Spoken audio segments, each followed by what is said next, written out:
അബ്ദുൽ മലിക് ചോദിച്ചു, യാ അബാ മുഹമ്മദ് ഹാജത്തുക്ക, ബഹുമാനപ്പെട്ട അഴ്ത്താഹ് തങ്ങളെ, എന്താണ് നിങ്ങളുടെ ആവശ്യം?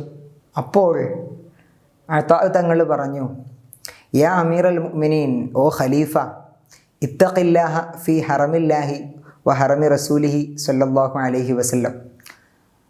ഈ മക്കയും മദീനയും അള്ളാഹുവിൻ്റെയും അവൻ്റെ റസൂലിൻ്റെയും ഹറമുകളാണ്. അവ രണ്ടിൻ്റെയും കാര്യത്തിൽ നിങ്ങൾ അള്ളാഹുവിനെ സൂക്ഷിക്കണം.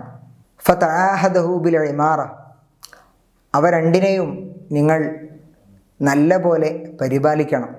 പോരാ, വത്തഖില്ലാഹ ഫി ഔലാദിൽ മുഹാജിരീന വൽ അൻസാർ, ഈ മക്കയിലും മദീനയിലുമുള്ള അൻസാറുകളും മുഹാജിറുകളുമായ സ്വഹാബാക്കളുടെ മക്കളുണ്ട്, അവരുടെ കാര്യത്തിലും നിങ്ങൾ അള്ളാഹുവിനെ സൂക്ഷിക്കണം. കാരണം ഖലീഫ പദവി എന്ന നിങ്ങളീ ഇരിക്കുന്ന ഉന്നതമായ സ്ഥാനം നിങ്ങൾക്കു കിട്ടിയത് മഹാന്മാരായ ആ സ്വഹാബാക്കളുടെയും അവരുടെ മക്കളുടെയും കാരണമാണ്.